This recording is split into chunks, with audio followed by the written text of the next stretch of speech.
TM. I've been wanting to go back to school for so long, but do you really think that I'm ready to take such a big step? Oh, Dorothy, you know that your Uncle Henry and I love and support you, but we want you to be realistic. You just finished school a little while ago. Are you really sure you're ready to go back to studying, homework, and everything that will go along with it? You could always just stay right here with us and work on the farm and help out. Besides, they make it so difficult to become a teacher these days. It isn't like it used to be. Here in Kansas, I do feel safe. It's all I've really ever known. You and Uncle Henry have been such a strong part of my microsystem, and I know that our eco and macro system doesn't really allow for much for financial help to go back to school, but I really do feel like I'm meant to teach. It's my purpose. You can do anything you set your mind to, but I don't know why you would choose to follow a dream of teaching. From what I can remember in school, it was nothing but study this and take a test on that. I feel like many of the things my teachers wanted us to know, I have already forgotten because it didn't really interest me much. All of that memorizing and writing. Well, I don't believe that it has to be like that. I believe that I can be a teacher that makes learning fun for her students. I'll reach them in positive ways. You'll see. And well, I just don't really know how to begin.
Testing is no longer our assessment.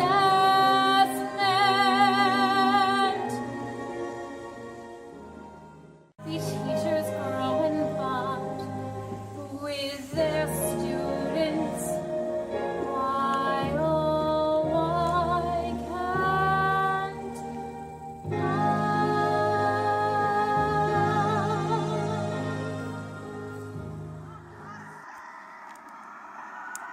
It's a twister!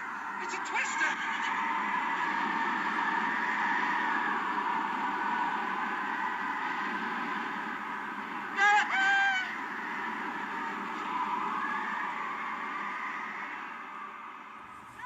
I don't think I'm in Kansas anymore.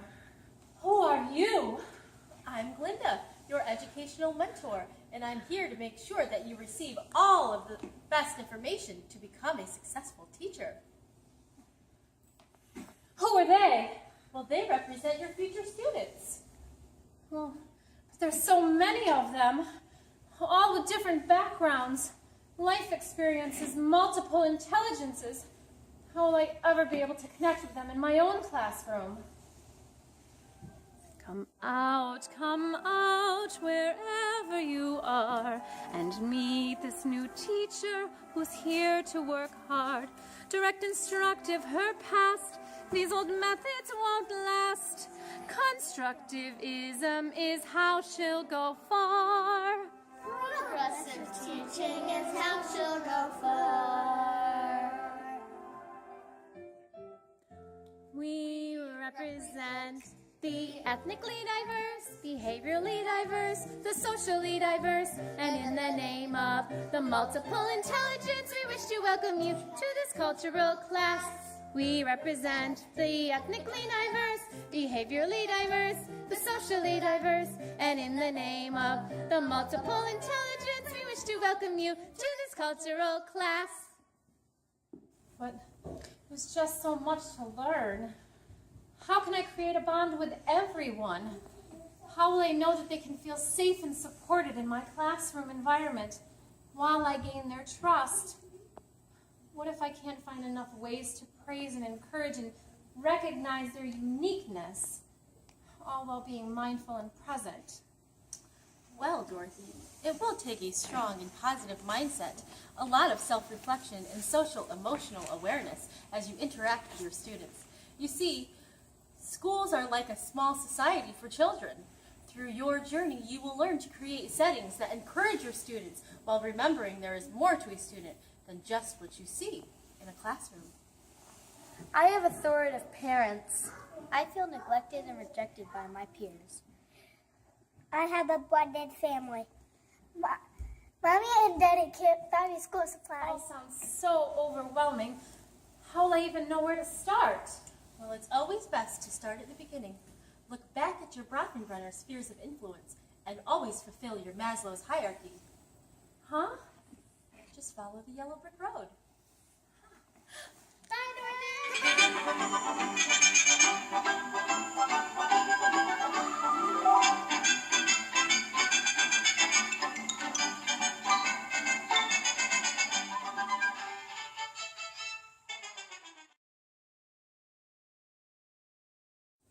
Now which way do I go? Well, that way's a pretty nice way to go. Who said that? I've heard that path can be rewarding as well, although some take the time to travel many paths. Why, you did say something, didn't you? I've never met a scarecrow with a brain before.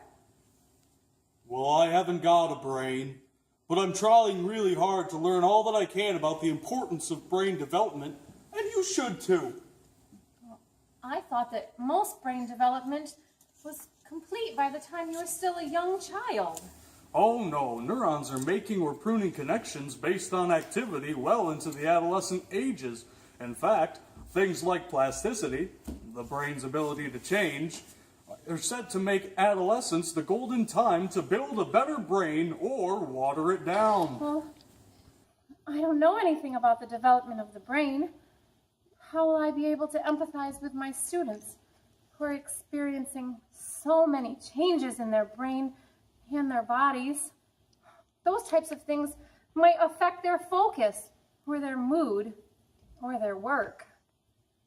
Well, I always say you can only maintain attention if you've captured it. The teen brain seeks novelty, so find fun and meaningful content. Theorists like Piaget and Vygotsky have found that kids learn by exploration, discovery, schemas, and scaffolding. The frontal cortex, cerebellum, and hippocampus are just parts of the brain that will respond to your creative approaches and lessons. Have them while away the hours, conferring with the flowers, consulting with the rain. Help them find their emotion and to grasp a tricky notion with music, songs, and games. They'll unravel every riddle, find meanings more than literal, short-term memory will improve. With the thoughts they'll be thinking, I could teach the next Abe Lincoln without stressing the teenage brain. See, Dorothy, you're getting the idea. The student's brain is proven to be more stressed than the adult brain. Just use the mirror neurons to display desired behaviors and keep in mind that students prefer to be active participants as opposed to passive recipients of knowledge. How can I ever thank you? Oh, let me travel with you on your educational journey. There's always something to learn, new strategies to try, and knowledge to share. I would love to come with you. Of course you can. To knowledge? To knowledge.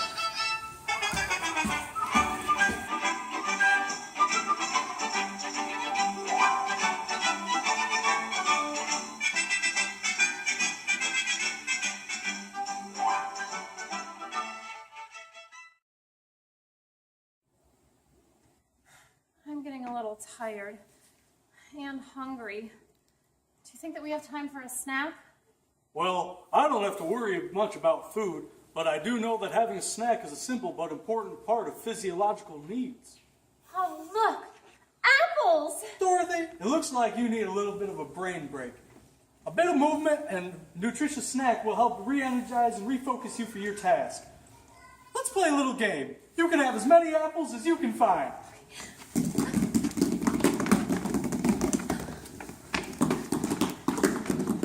Great job! Now we can use this time to practice an equally important skill of mindfulness and breathing for stress reduction.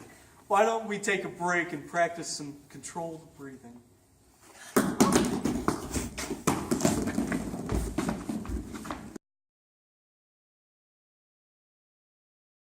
Why, it's a man made out of tin. Oh, thank you for your kindness. I've always felt that we need to be empathetic and compassionate to our peers. Why, I can feel the bond of oxytocin hormones building a trust and a bond between us. However did you get like this? I was working with my students on a multicultural lesson that involved learning strategies that engaged both boys and girls from the various ethnic groups. I strive to create a positive and supportive environment in my inclusive classroom, but the Wicked Witch of the West hates when we as educators express care, concern, praise, or positive rapport with our students. She put a spell on me, and I ended up like this. Oh, that's awful. Why didn't you just change how you were teaching and follow the standard guidelines and so you wouldn't upset the Wicked Witch? Well, every child needs a champion, a social justice institution, fulfilling esteemed needs. What we want to accomplish is inequity abolished, for the world needs all kinds of minds. Those are great ideas. I could use all of those in my classroom, but I think that I would also encourage the students to participate in using their own strengths and talents in their assessments.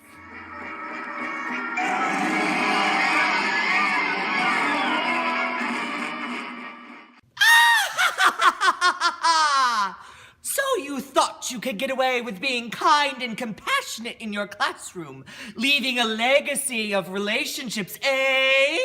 Well, you still have curriculums to follow, state mandates to uphold, and don't forget to spend your time preparing for those standardized tests. Well, you don't scare us. We know what's best for our students. We will be their support system, their advocates, and their mentors. We will collaborate and encourage. We will stay and respond, expand and include, allow and forgive. We will be propelled by passion and not invest in outcomes. We'll see how far you get. You'll be discouraged by course loads and trainings, long hours and countless evaluations, apathetic students, uninvolved parents, and close-minded administrators. Well, Dorothy can do it, because if you have this... You follow this. The best teachers teach from the heart, not the book.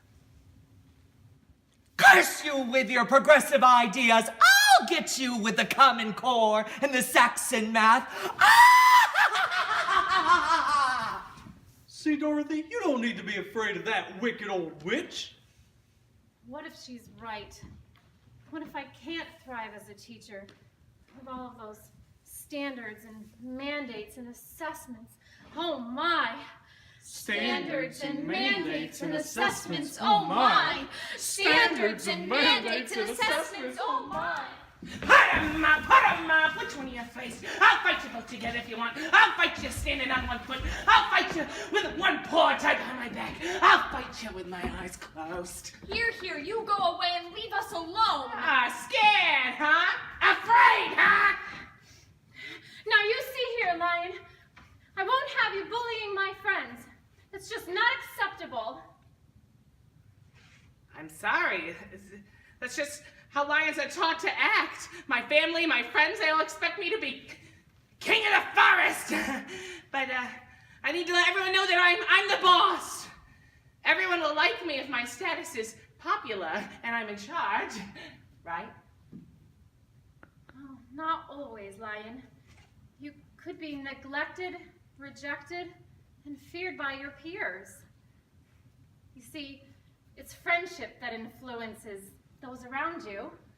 Come to think of it, I don't have that many close friends. Having at least one friend and being able to play with others is proven to help you achieve more, be mentally healthy, and handle transitions better. I learned most of my behaviors from watching those around me. I guess I need to find a better circle of friends. They all picked on me, so I guess that's why I feel like I have to pick on others to get attention.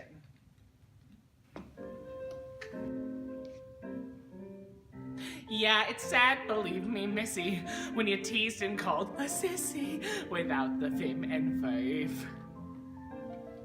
Courage does not always roar, it's a quiet voice for sure, if I only had the nerve.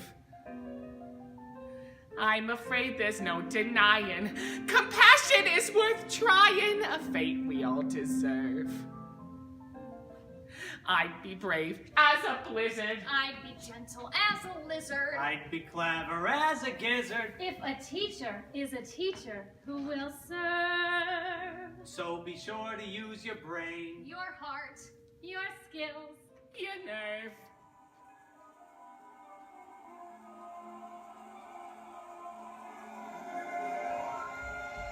What's that? What's that? That's Glinda. She helped start me on my educational path.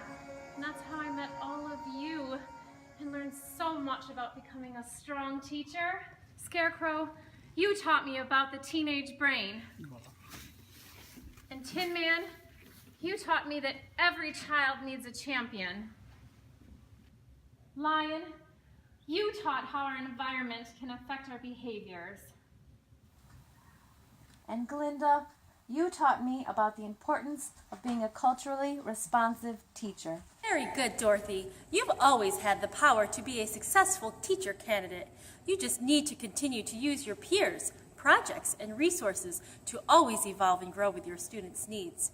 Now, as you continue on this educational yellow brick road, you soon will have all of the knowledge you will need to meet the wizard who will grant you your certification and your diploma. And always remember that you are not alone on this journey. I will always be here along with your new friends to guide and mentor you. Oh, thank you all. I am motivated and excited to continue on this journey of learning theories.